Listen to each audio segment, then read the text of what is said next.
The world is so unequal. Everywhere you see people who have it all and people who have none of it. You know what else is like that? The hair on your head. You see those with hair and those without it. Hair loss will affect around 2/3 of men by the time they are 35, which is where the sponsor of today's video, Keeps, comes in.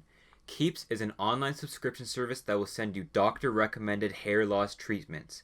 They will provide clinically proven research-backed treatments to stop hair loss and promote hair growth. They have 24/7 support, and the best part is you don't even have to go to a pharmacy. Keeps will deliver their products straight to your house. Get a hair routine that works for you. Keeps' physicians will help you select the right products and treatments for your own unique condition and hair goals. To get 50% off your first order, go to keeps.com/hoser or click the link in the description. That is keeps.com/hoser. And now, on to the video. Jeff Bezos, Bill Gates, Elon Musk, Kanye West, and all of their divorced wives. What do they all have in common? They're all dumb rich. We're talking billions of dollars. They each personally have more than many entire countries. So in a world with some people who have billions and many people with nothing, it gets the mind thinking. Just how unequal is this world? Of course, we know there are some areas on Earth with more money than others. For example, Africa is not the most wealthy area on Earth, so global inequality has got to be rampant. Here's the global distribution of wealth.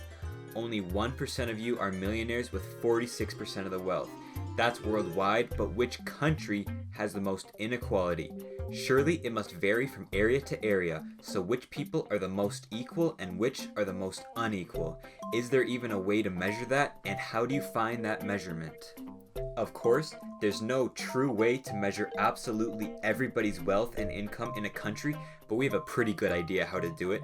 The Gini coefficient, made by Italian statistician Corrado Gini, is designed to measure a nation's inequality. It ranges from 0 for a completely equal society to 1 for a completely unequal society.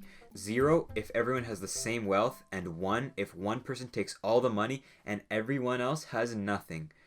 Sure, we could use the Gini coefficient to compare countries' inequalities through these numbers, but what do these numbers really mean? If I were to say that France has a Gini coefficient of 0.324, that would mean nothing to you. But if I said the top 10% of France owes a certain percentage of the income, that's a measure you can trust.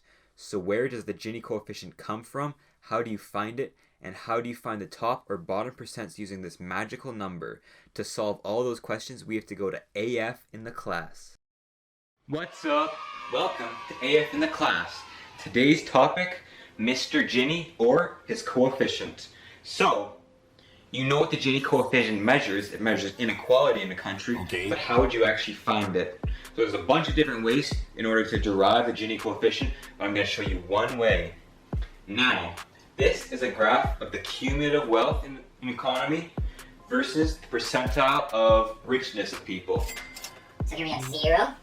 So the 0th percent is no one. Here we have the 100%. 100th percentile, which would be the top of the top of the top of the richest, Mr. Jeff. And cumulative wealth goes from 0% to 100%. Now what he did was he compared a perfectly equal economy, one which the nth percentile would own n% of the wealth, so it's a straight line up, and he compared it to a real economy where the poorer you are, the less wealth you have, and it goes somewhat up like that. And what the Gini coefficient is just the area between the perfectly equal economy and what ours is, times 2. So you want it times 2 just to make it nicer. Now here are two special cases. The case in which we have a perfectly straight line up compared to the straight line. How much area is there on that line? There's none. So that's the case when G equals 0. That's a perfectly equal economy.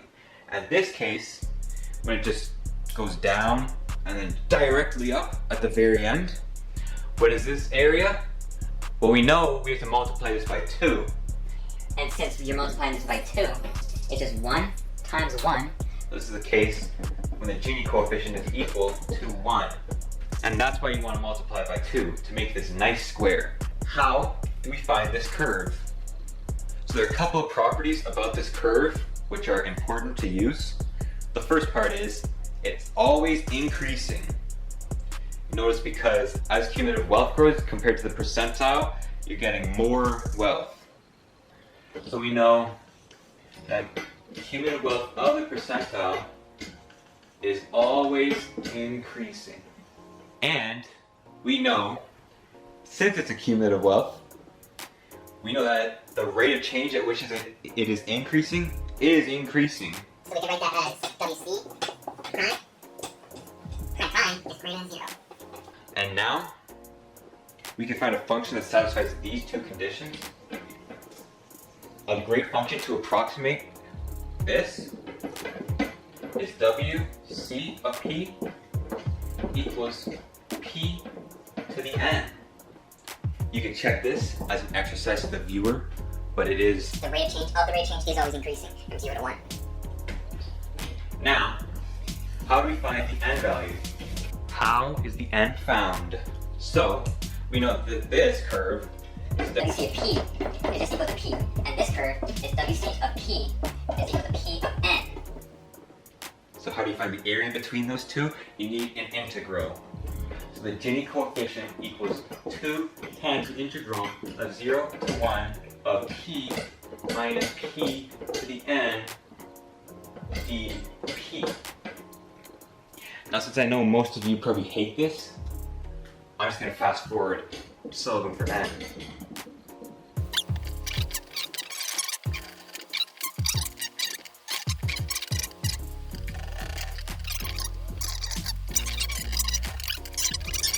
And now you can find our curve compared to our Gini coefficient.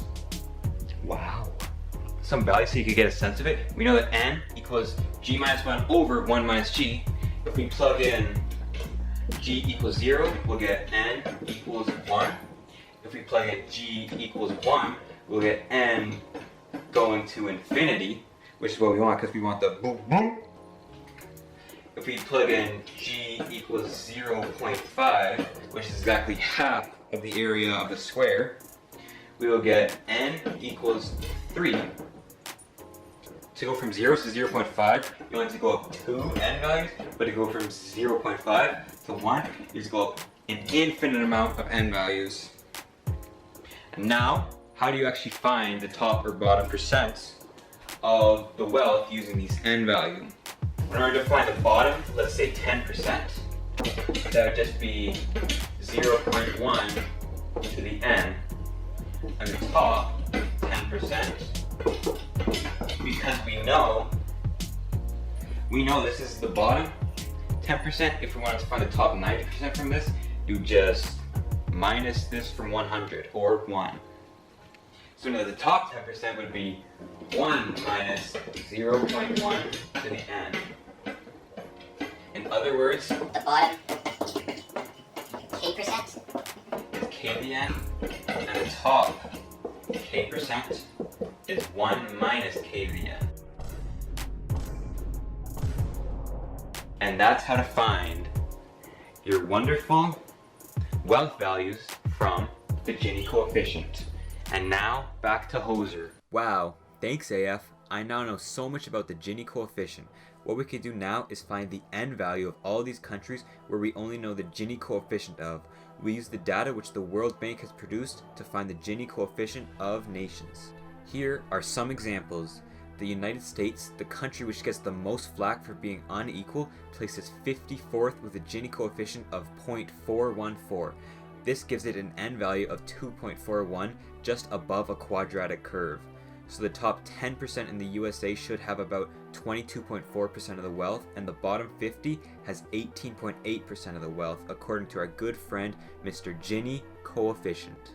The European Union has a Gini coefficient of 0.304, which gives it an N value of 1.87, which gives it these stats. And now, it's the moment you've been waiting for. The most unequal country according to the World Bank is South Africa. With a Gini coefficient of 0.63 and an n value of 4.405, this gives it a top 10% owning 37% of the wealth and a bottom 50% owning only 4.7. It's not a surprise that after years of forced inequality, South Africa would end up being the most economically unequal country on earth. And if you're wondering what the most economically equal country is, it's Slovenia. Slovenia has a Gini coefficient of 0.23 and an n value of 1.597. Just look at how small that curve is. This makes its top 10% own 15.5% and its bottom 50% worth 33%. What is fitting for our world, though, is that no country on Earth is as unequal as the entire globe is. That's right, the real country with the most inequality is the whole world. Earth has a Gini coefficient of 0.65, 2% higher than South Africa's. Earth's top 10% owns 39% of the wealth, and bottom 50% has 3.8. Of course, the higher the Gini coefficient, the higher the inequality, the more the top owns and the less the bottom owns. You get it. I don't want to keep reading out stats of different countries worldwide, so I'll just make a chart here that you can pause and read for yourself. Here's the country, the Gini coefficient, the n value, how much the top 10% owns, and how much the bottom 50% owns. A lot simpler than me just saying it one at a time. The biggest problem we have is that no country actually has this curve for their own economic inequality. This curve assumes that the world is symmetric, which is not the case at all. So many of the numbers will be wrong from what it actually is in the real world, but this gives us a pretty good idea of how wealth is distributed in countries across the globe and which country is the most unequal.